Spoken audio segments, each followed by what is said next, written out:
Welcome to the deep dive. Today we're tackling a really fascinating document one of you sent in, Survival Mars Expedition, What We Know from Polar Expeditions by Erik Seedhouse. Right. It's this PDF that digs into, the huge challenges of getting to Mars and staying there. Exactly.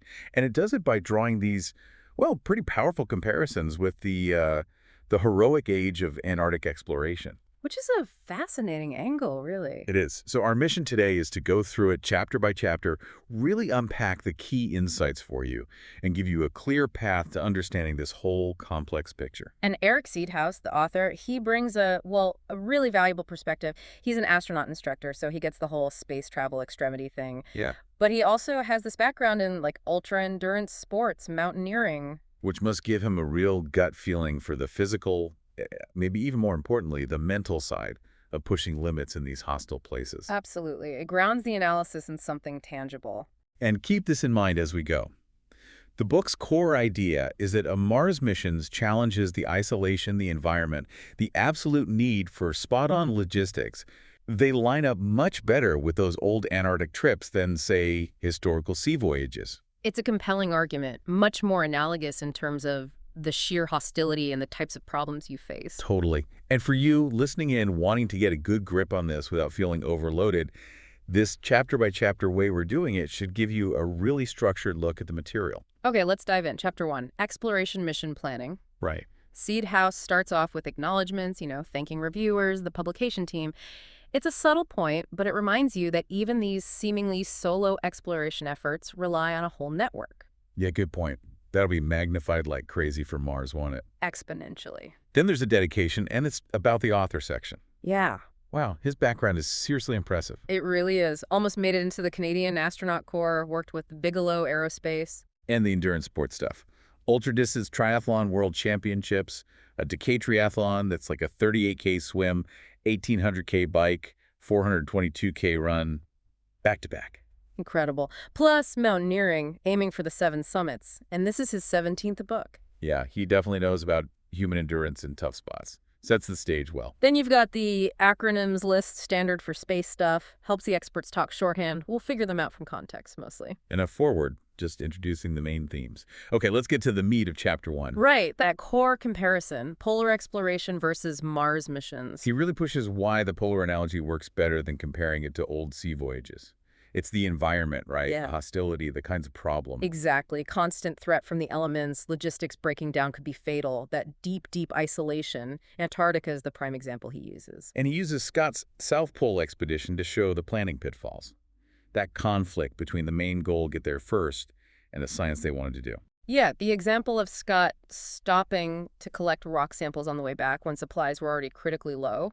It's stark. Really stark, especially when you contrast it with Amundsen. Amundsen was just laser-focused. Get to the pole, that's it. Everything streamlined for that one goal. Speed, efficiency, no distractions. And it worked. It really hammers home that lesson for Mars planning. You need crystal clear priorities, one main goal. Seedhouse also mentions, the historical context, early 20th century U.S. Congress being interested in Antarctic exploration specifically for science.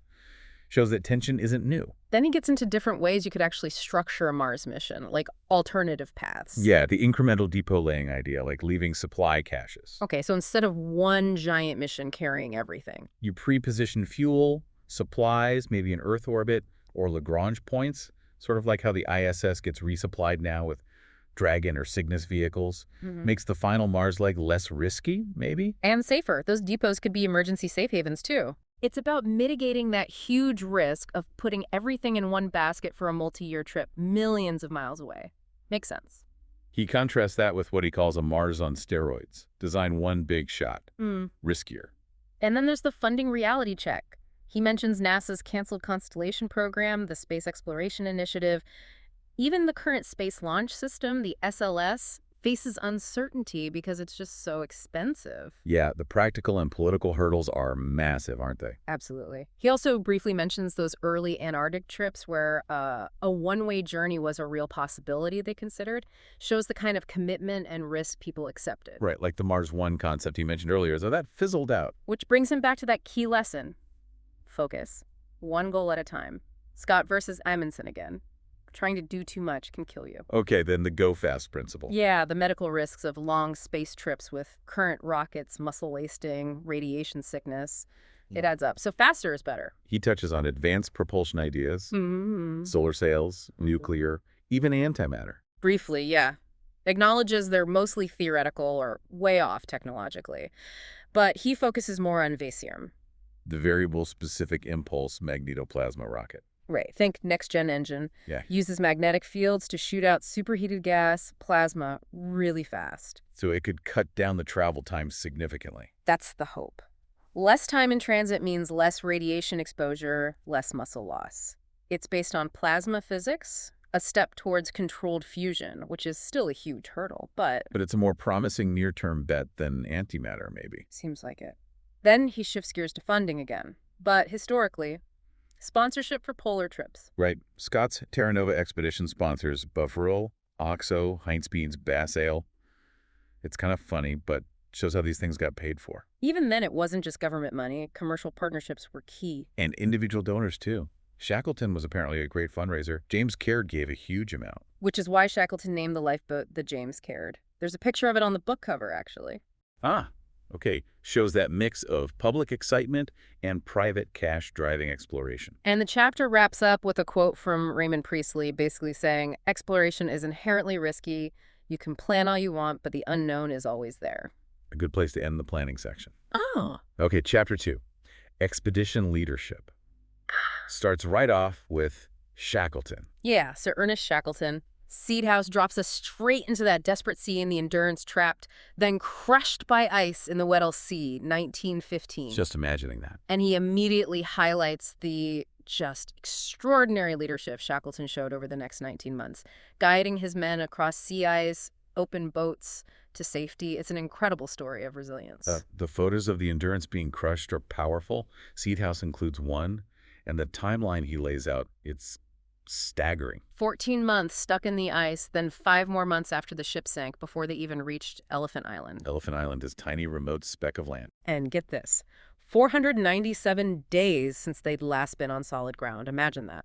Then they land on this desolate island, miles from anywhere, no radio, basically zero hope of rescue. Just incredible isolation. And to really drive home how tough it was, Seedhouse mentions the modern climbers who recreated Shackleton's trek across South Georgia. Anchor, Venables, Messner, world-class guys. Right. If they found it unbelievably hard with modern gear. Exactly. It puts Shackleton's achievement into perspective. Then he contrasts Shackleton with Captain Greely from the Lady Franklin Bay expedition. We'll hear more about Greely later. Yeah, it's foreshadowing, setting up a comparison of leadership styles and, well, outcomes in extreme situations. And the chapter ends by asking, basically, what are Shackleton's lessons for Mars mission commanders? It pushes you, the listener, to think. What kind of leadership does work when things go catastrophically wrong millions of miles from home? Adaptability, resilience, keeping morale up. It's way beyond just technical skill. Definitely food for thought. Okay. Chapter 3, Crew Selection and Medical Care. Right. He starts with the Mars 500 study, locking people up to simulate isolation. Modern research. But he quickly points out its limits compared to the real deal faced by polar explorers. Much more extreme, unpredictable. Then he goes into the story of the Carlick, Stephenson's Canadian Arctic expedition. Yeah, a really grim example of how fast things can unravel. Ship gets trapped, Stephenson leaves with a small group, which was controversial. And the ship drifts, then sinks. It's sobering, the months drifting, the captain trying to build shelters, move supplies, then the sinking, and the captain's journey by sledge to Wrangel Island, then trying to get to Siberia for help. Just immense distances, no communication, no rescue likely. And a lot of people died. It's a stark contrast to Shackleton's approach, especially crew selection. Shackleton's process sounds intense, interviewing almost 5,000 people for 27 spots. Personally, he wasn't just looking for skills. He wanted enthusiasm, optimism, people who could handle the psychological pressure, and everyone had a specific vital role. Team building from the ground up. And choosing Frank Wild as his second-in-command was key. Hugely important. Wild had experience, courage. There's a sidebar about him. His leadership on Elephant Island while Shackleton went for help was incredible. Loyalty, resilience, commandability under the worst conditions. Okay, then the book gets into crew composition for Mars. Male, female, mixed. It's a tricky one. It is. Seedhouse lays out the arguments. All women crews, potentially lower mass, fewer consumables needed. He mentions Dr. Lovelace's early studies from the 50s, plus some sociological studies suggest maybe better group dynamics. Right. But historically, no long-duration, all-female space missions yet, and current space radiation limits are stricter for women on long flights. That's a big factor. What about mixed crews? He mentioned some challenges seen in Earth-based simulations, citing the Dr. Judith LaPierre incident on one long study. Potential for interpersonal issues that are really hard to resolve when you're that far away. So the argument for all male. Presented mainly based on current physiology, the radiation limits again. He acknowledges the discrimination concerns, but points to successful all-male polar expeditions as historical precedent. It's framed as pragmatic, based on current known risks. Okay. Then the chapter pivots to medical care. And that story about the Russian surgeon. Leonid Rogozov. Yeah, 1961, isolated Antarctic base, gets appendicitis. He's the only doctor. So he operated on himself. He did an autoappendectomy. Seedhouse details it, the conditions, the pain, the sheer will to live. It's extraordinary. Really shows what emergencies could happen. Which leads to the broader point about medical emergencies on Mars. Right. Limited capabilities compared to a hospital. He lists potential non-trauma surgical issues, appendicitis, gallbladder problems, cholecystitis. And highlights the risks specifically for appendicitis and cholecystitis based on Antarctic data. Yeah, but he also notes we don't really know how they'd manifest in weightlessness. And evacuation from Mars, 9-12 months. Robotic surgery. Time delays are a killer. So preventative surgery. He suggests considering prophylactic appendectomy or cholecystectomy, removing them beforehand. Says it's been routine for Antarctic wintering personnel. Wow. Then it gets even more sci-fi. Genetic engineering. Yeah, customizing astronauts. Could we enhance resistance to radiation, bone loss, cancer risk? He talks about the radiation dangers, solar flares, cosmic rays. In detail, DNA damage, neurological effects, vision problems. References a table, 3.2, on acute radiation effects. Explains genomic instability. Specifically mentions heavy ions from cosmic rays affecting the brain, memory loss. Yes, and quotes a NASA flight surgeon, Dr. Scarpa, saying we need to understand these risks much better. And bone loss. Huge issue. Rapid calcium loss in space. Compares the rate on ISS unfavorably even to postmenopausal osteoporosis on Earth. Plus the vision problems some ISS astronauts have had, which are still a bit of a mystery. Right. Then he touches on the ethics of genetic engineering, Stephen Hawking's views on self-designed evolution, potential societal impacts. It's a complex can of worms. Definitely. How does Chapter 3 wrap up? Defines risk in the context of space exploration, balancing potential harm against the benefits. And a quick mention of using Greenland huskies in polar trips. Reminder of animal power back then. Okay, Chapter 4.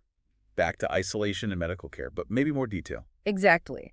Starts with a quote from aptly Cherry Garrard about how tough exploration is psychologically. Then draws direct lines between symptoms seen in polar explorers and Antarctic staff and what we expect from Mars crews. Things like depression, anxiety, thinking problems, getting along, sleep issues. Sensory deprivation, monotony, yeah. He talks about the ICE stressors, isolation, confinement, environment, how they combine. Let's break those down. Isolation first. He quotes Frederick Cook feeling imprisoned in an endless sea of ice. Highlights the similar duration of isolation in Antarctic winter versus Mars transit, and how personal problems get magnified by distance, communication issues, very parallel to Mars. Confinement. References Nansen and Johansson crammed in their tiny shelter, limited space, no privacy, relates it directly to a Mars spacecraft's cramped quarters over years. And environment. Starts with extreme cold polar regions and Mars, physiological effects. Then space radiation, again, no atmosphere on Mars to protect you much, constant particle bombardment. Gives comparative radiation levels. Yeah, annual average on Earth, CT scan, ISS, deep space shows the jump, emphasizes the energy of galactic cosmic rays, GCRs, potential for DNA damage, brain impairment, blindness. Also mentions micrometeorites. Decompression risk. Right. Tiny impacts, big danger if they cause a leak. Rapid or explosive decompression vacuum exposure is lethal, especially to the lungs. Then this polar madness idea. Describes the symptoms, depression, withdrawal, sleep problems, hallucinations, weird behavior. Links it to the stress, the weird daylight cycles, messing with body clocks. Yeah. Mentions some disturbing examples from Antarctic stations. And boredom comes up again as a major challenge. A surprisingly big one. References 19th century journals, Nansen's low boredom threshold. Contrasts their limited options with what Mars crews might have, movies, internet maybe. But suggests NASA's usual tight scheduling might not work for such a long trip. Yeah, it might be too much over years. Mentions how Antarctic researchers fight boredom, celebrating holidays, etc., but the scientific worry is real. Boredom, lack of natural stimulation, could be a mission killer. Interesting twist, though, salutogenesis, stress being good sometimes. Yeah, the idea that coping with extreme stress can lead to positive outcomes. Sense of achievement, courage, excitement. He notes behavior scientists often focus only on the negative impacts. So what personality traits help people cope in these situations? Yeah. Based on polar studies. He lists quite a few.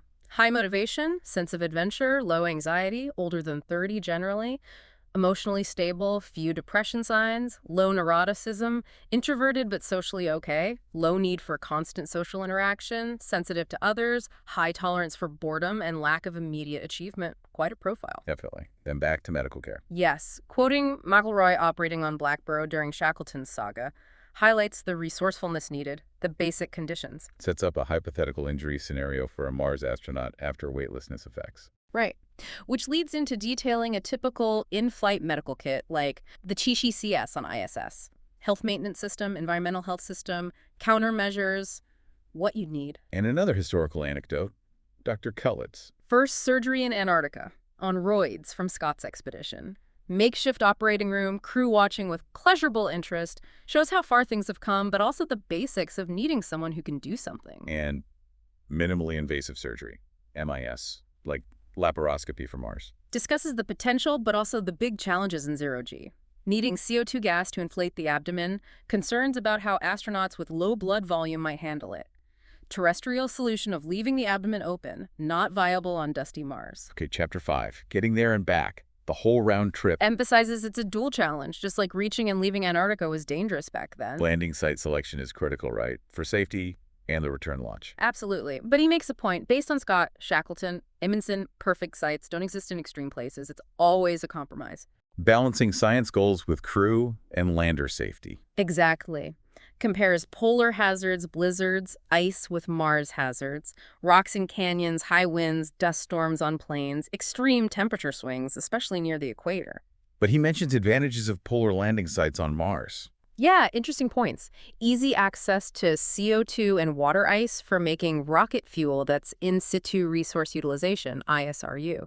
Continuous sunlight in polar summer for power. Also, better communication via relays and science potential. More frequent comms windows with polar orbits. And scientifically, poles are least understood. Ice cores could hold climate history. Mentions the Martian ice cap is estimated to be really thick. Then, spacecraft design. Analogy to ice-strengthened ships for polar seas. Right. Ships needed reinforced hulls, double planking, metal sheeting to resist ice pressure. Explains being nipped crushed by ice. Potentially catastrophic. Revisits the Karlik story again in this context. To show it just wasn't built for the Arctic despite some changes. Underscores needing the right design for the environment. And shares Shackleton's own description of the Endurance being crushed. Yeah, really vivid account of the sounds, the relentless destruction, powerful stuff. Then the focus shifts to actually landing on Mars. Entry, descent, and landing, EDL. Calls it a huge aerodynamic challenge. You arrive super fast, but the atmosphere is really thin. Not much air resistance to help slow down. Exactly. You have to shed enormous amounts of kinetic energy safely. Describes how robots use heat shields and supersonic parachutes. But says that's not enough for a big, heavy human lander. Yeah. Like 30 tons. Right. Mentions the 6 minutes of terror even for robots and the high failure rate historically. What's the supersonic transition problem, STP? It's this tricky phase when the lander slows from supersonic to subsonic speeds in that thin air. It can become aerodynamically unstable, like hitting severe turbulence. You have a tiny window to manage it. And airbags won't work for people. Too many Gs. Correct. And even a giant parachute might not slow a heavy lander enough in Mars's thin air. Briefly notes the massive fuel needed if you relied only on thrusters for the final touchdown. Okay, Chapter 6, Surviving, Basic Needs, Food and Weather. Starts with Antarctica harsh. Few resources like space. Talks historical food problems, especially scurvy, vitamin C deficiency. Gives examples of old expedition rations. Ross, Greeley. Yeah, huge amounts of preserved food, Greeley emphasizing variety, even trying to keep livestock, like those penguins. Quotes Scott on pemmican being critical. Yes, that high-energy dried meat-fat mix was essential. Contrast that with likely Mars food. Probably mostly rehydrated stuff, irradiated, freeze-dried, thermostabilized, no real kitchen, maybe just a spoon or spork. some canned food, perhaps. Okay. Compares it to military MREs. And Mars weather challenges. Bone-chilling cold, toxic dust, we don't fully know how toxic, dust devils, maybe even lightning, explains why fine Martian dust might get deeper into lungs because of lower gravity. Then specific survival stories from polar exploration. Mawson. Douglas Mawson's incredible solo survival after his two companions died, losing most supplies and dogs, just desperate straits, highlights his resourcefulness, calls him an Australian Nansen. Also mentions the DeLong expedition tragedy. Eating boots. Yeah, desperate measures, deaths from scurvy, exhaustion. Then brings in The Martian, Andy Weir's novel. As a modern fictional take, Mark Watney stranded using the HAB, rovers, supplies to survive, growing food, making water, fixing things, trying to communicate. Resourcefulness is key. Contrast that self-reliance with potential rescue options. Discuss the Apollo 13 rescue study. Right. Polar explorers were totally on their own. A Mars astronaut might have more tech, but rescue. He mentions NAA looked into a one-man Apollo rescue, but NASA decided against it too hard, too costly. And a Mars rescue would be vastly harder, right? Distance. Immensely harder. So the parallel holds. Stranded on Mars is like being stranded in Antarctica, confined, dangerous environment, reliant on gear, illness, death possible. Notes NASA didn't really have in-flight rescue plans until after Columbia, suggesting Mars crews better be self-reliant. Grim but realistic. Chapter 7, Sacrifice. Starts with a British fascination with noble failure. Scott. Yeah, uses Scott's centenary commemoration. Scott is remembered perhaps more vividly than Amundsen, who actually succeeded. Suggests it's about how Scott's team lost, the sacrifices. Specifically Captain Oates. Focuses on him. Gangrene, slowing the others, knowing he was a burden. His famous line, "I'm just going outside and maybe some time." Walking into the blizzard. A revered hero of self-sacrifice. Then a Mars hypothetical. Crew evacuates, leaves one behind. Like The Martian again. Poses the question, what would they do with dwindling supplies? Follow Oates' example. Then debunks the suicide pill myth for NASA astronauts. Space itself is faster, more certain. Mentions Leonov carrying one was a specific, exceptional case. Another hypothetical. 5 crew, life support fails. Only enough consumables for 2 for a month. Raises the horrific idea of larger crew members sacrificing themselves.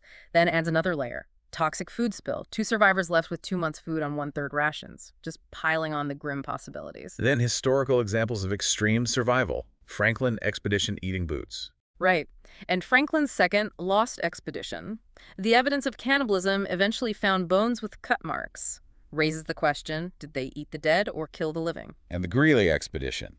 Initially heroes, later revealed cannibalism occurred, Caused public outrage. Quotes the New York Times on the dreadful revelation. leading to the ultimate Mars scenario. Stranded, 3 crew, food for 1. Directly discusses survival cannibalism. Notes historical precedent. The custom of the sea. Sometimes even unwritten rules. Gives a modern example. Dominican refugees. Adrift, resorted to cannibalism, were jailed later. Then the dark humor about straws. And the serious point about the smallest crew member being the most likely survivor. Wry joke, then the pragmatic point about energy needs. Then gets graphic, describing the process. Yes, a step-by-step, practical description of how one might, process a body for food in that extreme situation. Acknowledges it's taboo, but emphasizes the survival instinct. Shifts then to just death on Mars. What happens to bodies? Polar expeditions often buried at sea. Explains returning a body to Earth is unlikely mass limits, crew morale. And just throwing a body out isn't viable. No. Explains it would desiccate, break up from temperature swings, dust storms, plus contamination risk. Introduces cryomation. Permeation. As an alternative, freeze the body, vibrate it to powder, scatter the sterile remains. Environmentally sounder, maybe ethically preferable. Okay, last chapter. Chapter 8. Inbound. The return journey. Not necessarily easy either. Right. Highlights at the end of a long mission can still bring challenges. Uses Apollo 7 as an example. Shara's crew getting frustrated with ground control.